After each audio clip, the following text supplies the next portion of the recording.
one of the big wins I've seen is the body cam. So Absolutely. How did that come about?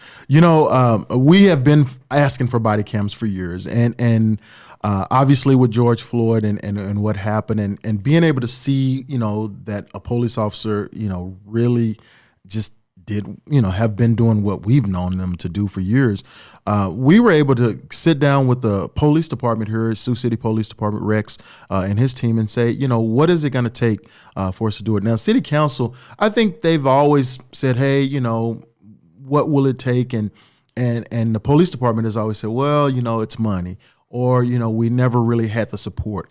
And so this year there was support. I mean, I think it wasn't just my group, this small group, but it was the larger support of the community saying, you know what, we're going to get behind the NAACP. We're going to get behind any other group, whether it's Black Lives Matter, and we're going to demand this, and whatever we have to do to make it happen, let's make it happen. And so, the police department, they had already had the research. They had already been doing, some things to find out, how can they have cameras to integrate with the cameras? Because they've always had car cameras in their cars. Mm-hmm. Well, they ended up finding a vendor and doing what they had to do and implementing within, I think, 90 days, maybe 180 That's days. That's what was impressive to me, is that it seemed pretty quick on the turnaround. Absolutely. For that. So they were already kind of in place, and they just wanted to make sure things would work out in the way that they needed it to work out. And so we were very happy with, that energy that they put behind that. And so,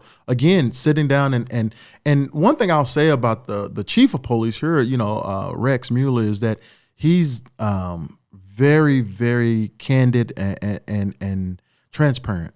Rex is a good man. He really wants to see the best. And one thing that I appreciate about him is that, when he and I sat down and had a very deep, long conversation, he was, hey, you know what? I want good police officers. I don't want to have to stress about, who I have on the street. And what they're doing, we'd rather get the bad out and just have the good. And that's not to say that, he hasn't had issues in his department. And just like with anywhere else, we know that it's not a perfect, system, a perfect place. But I think we understand some things differently. And I say this to say this. It's tough being a police officer. It's tough. It's really tough because even right now today, police officers, they don't know how to respond to a situation. Obviously we don't want them to respond with guns, blazing. But, when they show up at a call, do they show up passive or do they show up aggressive? Because there is a time and a place for exactly. both. Yeah. And what's the middle ground? Mm-hmm. Because one bad, 1 second can mean a life, right? And that could go either way. But on the same front, when we think about January 6th, what happened at the Capitol, where police officers showed great restraint, exactly. And so, I think things were, if they were not so passive, would things have escalated to the point that they escalate?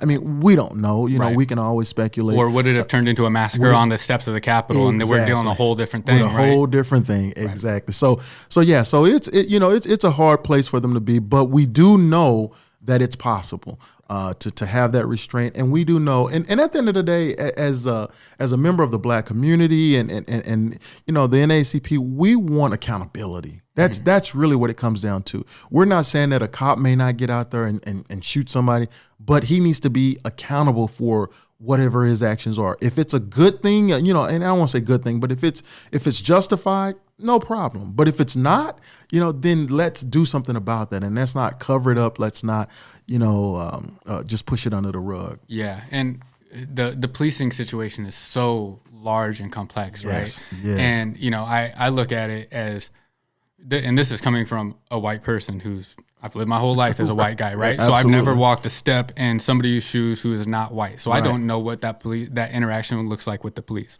But, for example, I shoot a lot of rap music videos. So it just lends me to not being around as many white people. And I can't tell you how different an interaction is with the police that I can see when it's with non-white people versus how it goes with myself. With myself, I'm usually being approached as, hey, what's going on here? Right. Will you explain it real quick, right? Whereas, I've seen it on the other side where it gets approached as, straight suspicion from the start. Absolutely. Where I don't deal with that. And it's important for white people, because I've been around white people my whole life, where like the narrative will be like, if you're not doing anything wrong, then there's no reason to be in these confrontations with the police. But when every confrontation or when every interaction you've had with the police quickly turns into a confrontation just because of the way you look or the color of your skin, it gets very difficult to like say it's the same thing between a white person and a black person talking to the police. And not that it's every time, because I do think in Sioux City we have a special benefit where we don't have, it's not segregated. There's no Mexican part of the city. There's no black part of the city. So, you know, it's very difficult. It's very easy to be scared of people you don't know, people you've never interacted with. Exactly. If you've never talked to a black person in your life and you've only heard scary stories from all the racists around you, then it's very easy to be scared of a black person the first time you have to, especially if you're talking to a group of black people, right?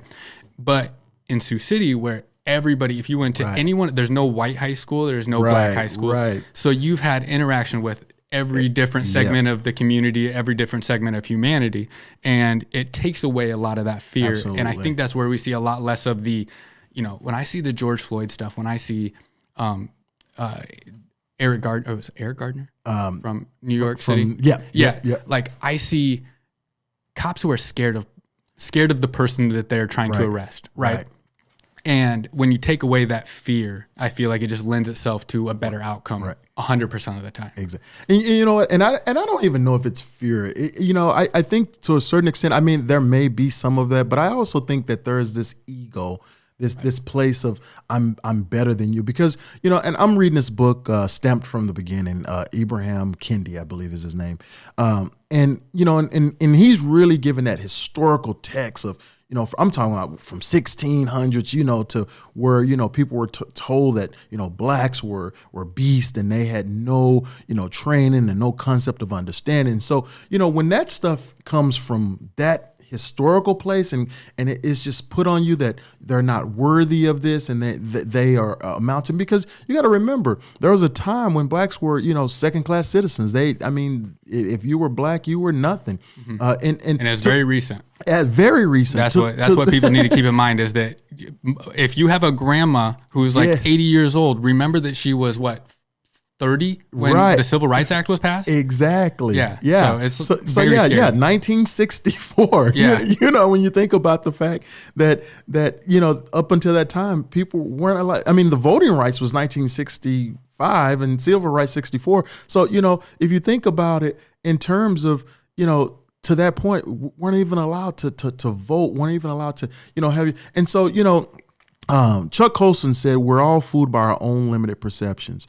And it's so true. And Chuck Colson was in Nixon's. He was the only one who got in trouble for Nixon's Watergate scandal. You know, but he said, you know, and he said it because guess what? You know, how you perceive something is just based on, I mean, you know, your perception or your experience. And I love that. You know, I tell this story. I was driving across the state of Iowa a few years ago, and it was at the height of when, you know, things were going on, and I'm driving and I'm speeding and I'm trying to get across because I'm trying to go to Cedar Rapids for a conference. And as I'm going, you know, I think I'm gonna take the back roads because it's, you know, I may not run into any, you know, but, and I mean, Taylor, when I tell you I'm flying, and I hit a hill.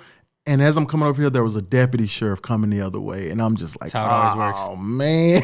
You know, and so I look and I look in my mirror and I see, I'm like, man, don't hit your lights. And, you know, and I think I was going so fast, he had to hit his lights, you know. So he might not have been running the speed on, but he knew something was going on. Exactly. Here. So, you know, I see his brake lights. So at that point, I just go ahead and I didn't even just try to keep going. I just pulled over because I'm like, I'm not going to even do this.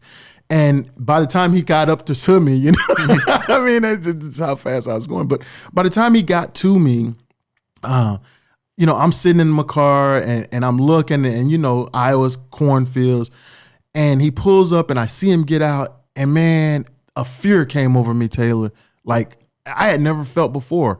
And I was like, man, I do not want to lose my life in the middle of a cornfield. What are people going to say? Right. You know, and so, you know, I grabbed the wheel because, you know, we teach our young black kids and especially boys, you know, when you get pulled over, you know, 10 and 4, 10 and 2 or whatever. Turn on the light, put your stuff on the thing.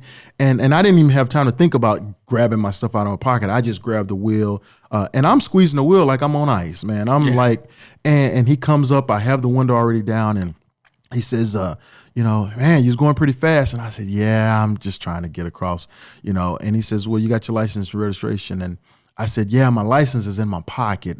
Is it okay if I go down there and get it? And he was like, yeah, you're all right. So I got my license, and I said, the registration is in the glove box. Is it okay if I go get it? He's like, yeah, you're all right. So I get it, and he looks at it, and he just gives it back to me, and he says, hey, just slow it down for me. And I was like, all right, thank you.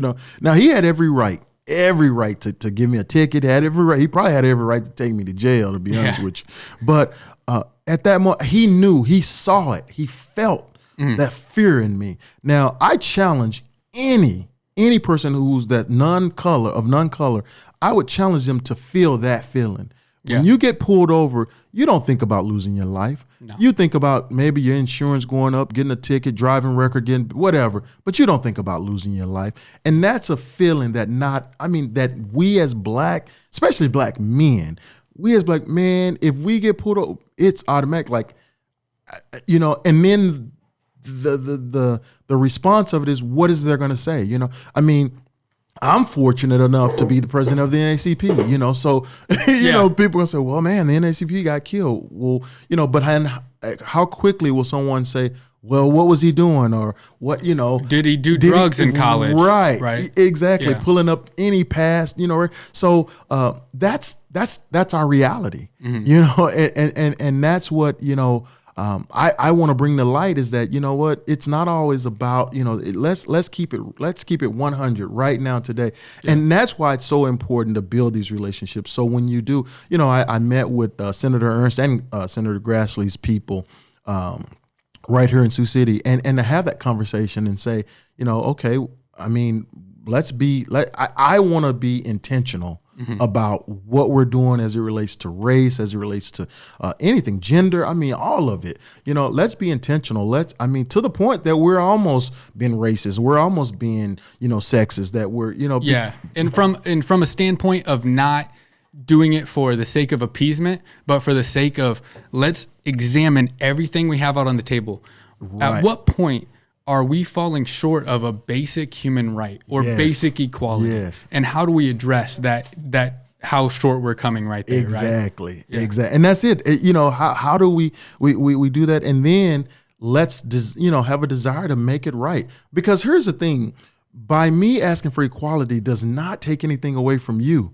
And that's the whole thing, is that me asking for equality means that, maybe now we talk about America being strong. Now America is strong because now we're working together and not against each other. Right.